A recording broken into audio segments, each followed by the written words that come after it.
Hello, everyone. Welcome back to Let's Talk About It. I'm your host, Victoria Villalpando, and I just want to start by saying thank you. Thank you for showing up again, for listening, for giving me your time, and most importantly, for giving yourself this space to grow, heal, and reflect.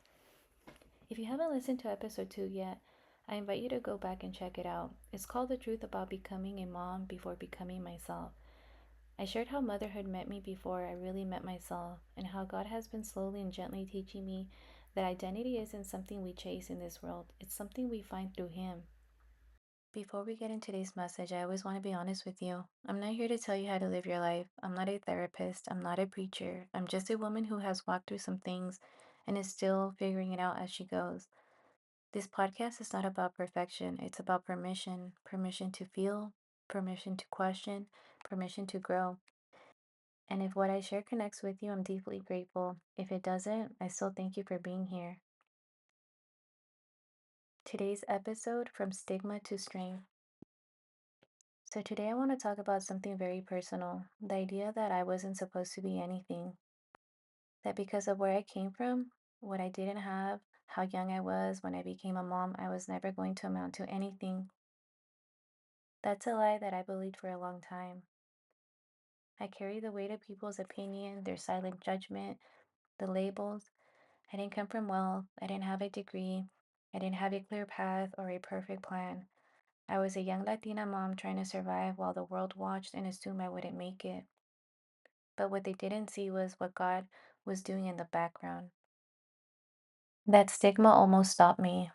The stigma almost stole my confidence. It made me question every decision. It made me wonder, maybe they're right. Maybe I'm just not enough. Maybe I'm way over my head. But let me tell you something.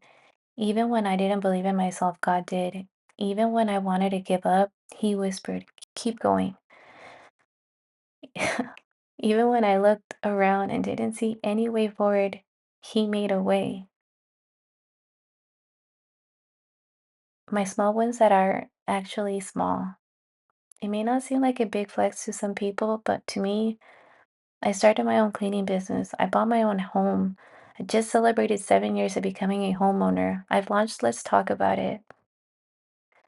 That's 7 years of having something that nobody gave me. I earned it through sweat, through tears, through prayer, through obedience. There are people who never get the chance to do that. And I say that with humility, not pride, because I know it's not just me, it's God in me. It's Him who has carried me through it. And even though I'm not some six-figure earner or famous entrepreneur, I'm walking proof that faith, grit, and obedience can move mountains. Life isn't always about turning pain into purpose. Let me say this too, because this is important. Life isn't always about turning pain into purpose or negative into positive. Sometimes it's just about being present in the moment. There is beauty in the stillness, there is life in your experience. Sometimes God meets you in the middle of the mess, not after it. And you don't always have to fix it or flip it. Sometimes you just have to feel it, to go through it.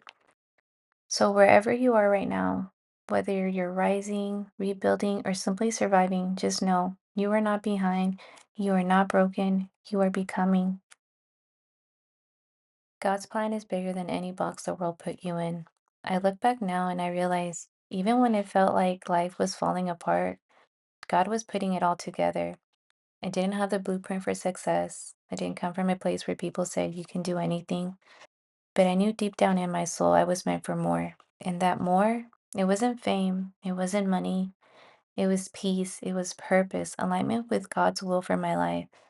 And maybe that's what you're longing for too. Let this encourage you. If you're listening to this and thinking, I didn't grow up with support, I made too many mistakes, it's too late for me, my past is too disturbing, let me be the one to say, it's not. You still have time. You still have breath, and your story isn't over. It's just beginning. You don't have to wait until you make it to be proud of yourself. You don't have to wait until you have it all figured out. You can be proud of the steps you're taking now because every step counts.